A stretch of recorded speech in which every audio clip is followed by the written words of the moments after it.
부딪히는 검과 검 사이에 불꽃이 튀고 허공을 가르는 창 끝에서 무사히 기백이 치솟는다. 예로부터 활을 잘 쏘고 말을 잘 다뤘던 우리 조상들. 그 호쾌하면서도 유려한 전통 무예의 세계를 탐방해본다.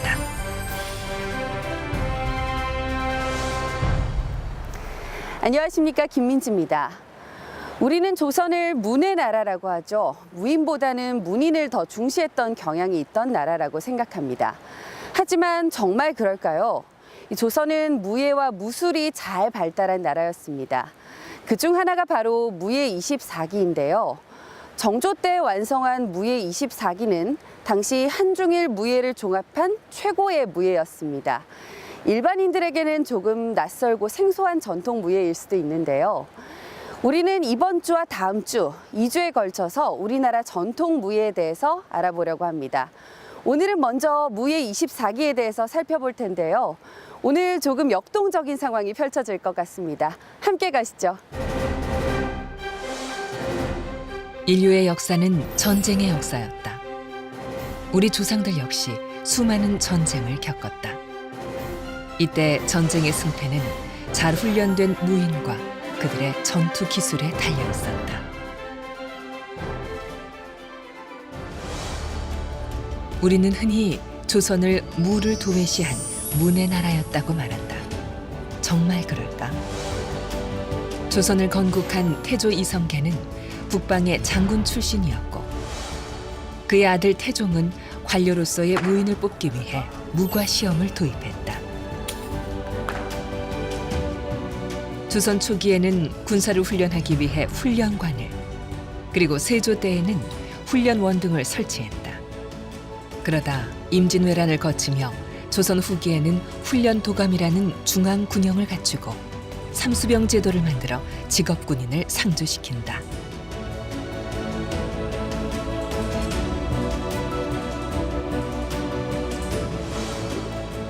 이후 정조는 조선 최고의 정예 부대인 장용령을 창설했다. 그리고 한중일 삼국의 무예를 종합하여 강도 높은 군사 훈련을 시켰다. 무예 24기는 그렇게 시작됐다. 네, 오늘도 역시 저희와 함께 하시면서 이 무예 24기에 대해서 설명해 주실 전문가 한 분을 모셨습니다. 국내에서는 유일하게 무예사로 박사학위를 받으신 분이죠. 한국전통무예연구소의 최영국 소장님이십니다. 소장님 안녕하세요. 안녕하세요.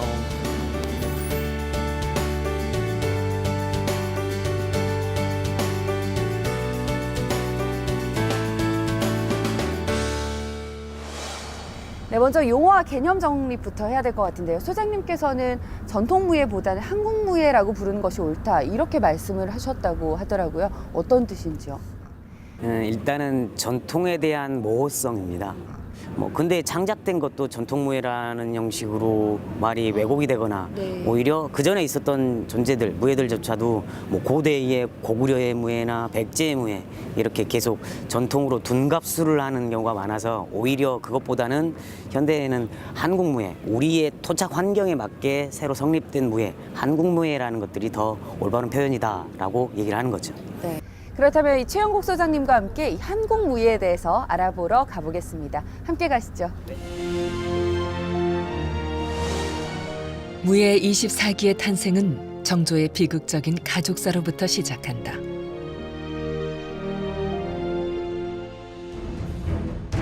열한 살 어린 나이에 목격한 부친 사도세자의 죽음. 하지만 그 울분을 속으로 사겨야만 했던 정조는 즉위 후 자신이 사도세자의 아들이라는 것을 천명한다. 엄격히 시행하고 상벌을 공정하게 내리도록 하라. 정조와 척신들 사이에는 눈에 보이지 않는 힘겨루기가 시작되었고 급기야 정조 암살 시도까지 벌어진다. 정조는 자신만의 강력한 특수부대 창설의 필요성을 절감한다. 그렇다면 이 정조가 장용령을 만들고 이 장용령이 24기를 훈련하게 된 배경, 그리고 또 그것이 해체된 배경에 대해서도 간단히 설명 부탁드리겠습니다. 일단은 정조대에 가장 큰 문제로 등장했었던 게 조선 후기 같은 경우는 오군영이라고 해서 새로운 군영이 만들어집니다. 그런데 그 오군영이 이 가병적 성격, 다시 말해서 이 집권층인 노론 세력에 의해서 좌지우지되는 상황이었습니다. 그래서 정조가 직접 군사를 부리려고 했을 때도 상당한 한계점이 노출이 돼 있었습니다. 그것 때문에 정조의 수기군사인 장룡위부터 장룡청, 그다음에 장룡영으로 발전하는 하나의 단독 군영을 발전시킨 거죠. 그리고 서울에는 장룡영 내영을 두고 이곳 수원 화성에는 장룡외영을 둬서 군사력을 도성과 화성을 중심으로 새로운 형태로 이 도성을 방위하는 시스템을 구축하게 된 거죠.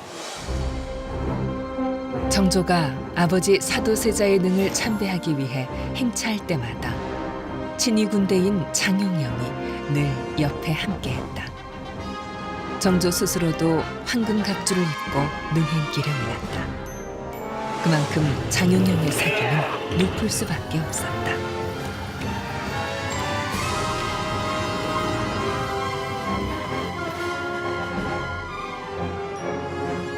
수원 화성에 자리 잡은 장용영 군사들은 연무대와 동북 공심돈 등에서 군사 훈련을 수행했다. 군사들의 훈련은 야간에 이루어지기도 했다. 정조의 군대라고 여겨지는 이 장용영과의 연관성도 말씀해 주실 수 있을까요? 네. 바로 지금 이곳에 계시는 공간이 수원 화성이고 네. 지금 그중에서 가장 핵심적인 공간인 화성 행궁입니다. 정조가 자신의 친위 부대처럼 이 조선을 개혁하기 위해서 군사력을 강화시켜내기 위해서 만든 새로운 군사 조직이 장용영이라는 특수한 군사 조직입니다. 바로 이 장용영의 군사 부대에서 군사들이 가장 핵심적으로 익혔었던 무예가 바로 무예 24기입니다. 무예 24기는 어느 날 갑자기 생겨난 것이 아니었다. 임진왜란을 겪으며 훈국랑 한교에 의해 완성된 6기에 영조 35년에 12기를 더하여 지상무예 18기가 완성되었다. 여기에 정조대의 마상무예 6가지가 추가되어 모두 24기가 된 것이다.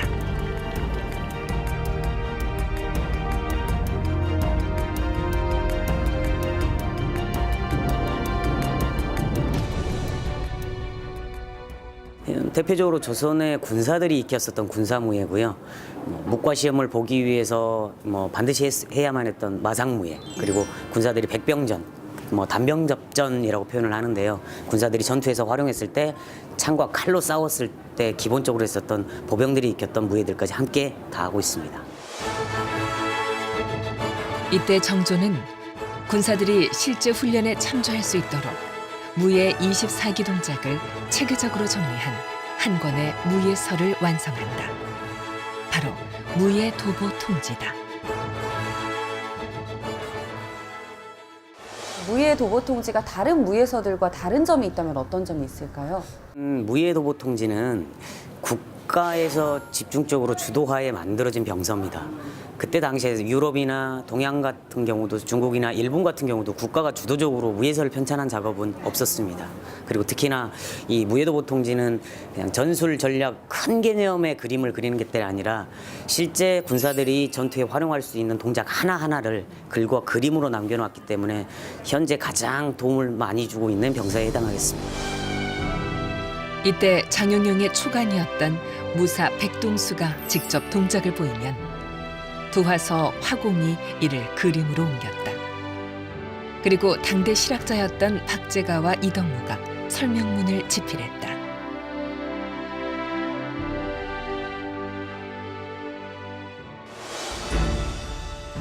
무예 도보 통지는 한중일 삼국의 무예를 총망라한 무예서의 걸작. 문의나라 조선에서 아시아 최고의 무예서가 탄생한 것이다.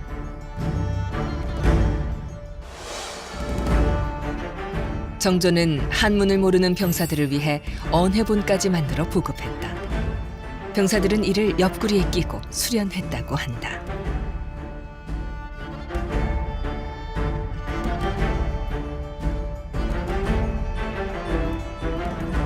무예 24기는 총 1026개의 동작과 무기를 갖추고 있어 권법이나 건법 등의 다양한 변화를 줄 수 있다. 그렇다면 무예 24기는 어떤 동작들로 이루어져 있을까? 그렇다면 이 무예 24기의 대표적인 동작들은 어떤 것들이 있는지 궁금한데요.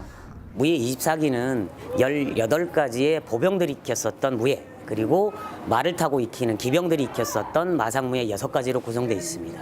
그중에서 보병무예 같은 경우는 창을 쓰는 무예, 그다음에 칼을 쓰는 무예, 그다음에 맨손으로 익히는 권법까지 포함하고 있죠. 대표적으로 우리나라를 대표하는 권법이라고 해서 본국권법이라는 칼을 쓰는 무예가 있고요. 그다음에 중국에서는 조선세법이라고 불렸을 정도로 굉장히 정교하면서도 뛰어난 권법인 예도라는 무예가 있습니다. 그리고 맨손으로 익혔던 권법들이 이 맨손무예의 바탕을 하고 있고요. 그다음에 장창이나 기창, 당파, 낭선과 같은 다양한 장류의 무예들이 담겨져 있죠. 이제 무예 24기의 주요 동작들을 살펴보자. 장창, 즉 긴 창을 이용한 동작은 상대방을 빠르게 제압하는 데 탁월한 효과를 발휘한다. 임진왜란 때 왜군이 지키고 있는 평양성을 공격할 때 주로 장창을 사용했다.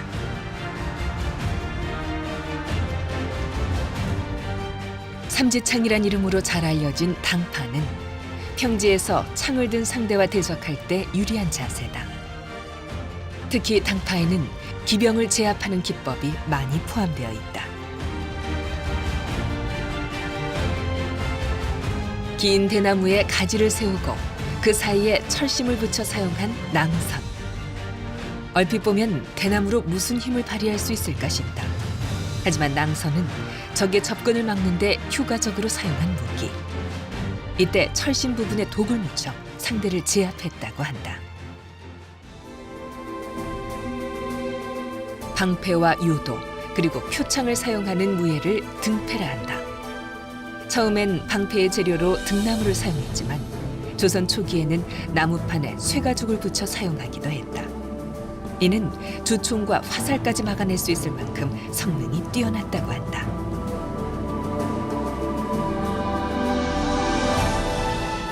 쌍검은 2개의 검을 들고 구사하는 검법으로 공격과 방어가 동시에 이루어지기 때문에 좁은 공간에서 그 위력을 발휘한다.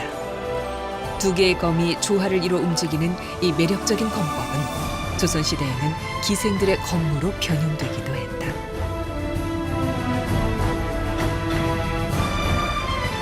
총 24세로 구성된 본국검은 앞뒤 좌우로 자유롭게 공격과 방어를 할 수 있는 검법. 신라화랑 황창이 창안했으며 조선시대 금군도 이를 수련했다. 월도는 동선이 크고 위력이 있어 파괴적인 검법. 특히 외검을 제압하는 데 가장 효과적이었다고 한다. 여러 회전법과 연결된 자세가 매우 독특하다.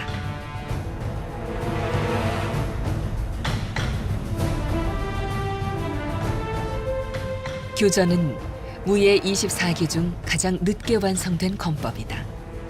상대방의 검을 제압하고 연속적으로 공격과 방어를 할 수 있다.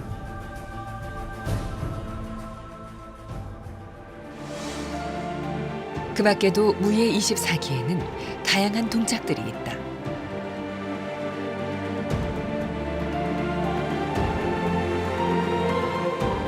당시 군사들은 검을 배우기 전에 맨손 권법부터 익혔다. 무기술의 기초로 배운 곤방은 음양술을 익히는 기본적인 무기술. 마치 쇠두리끼처럼 생긴 편고는 연속 공격이 쉽고 강한 타격력을 갖고 있다. 한편 정조대에 추가된 마상무예는 동서양을 막론하고 최고의 전통무예로 인식되었다.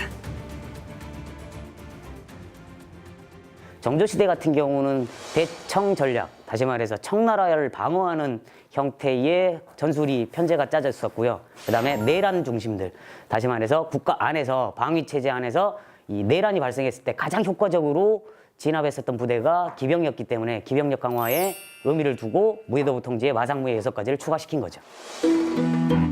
우리나라에서 마상무예의 기원을 거슬러 올라가면 고구려 시대에 닿는다.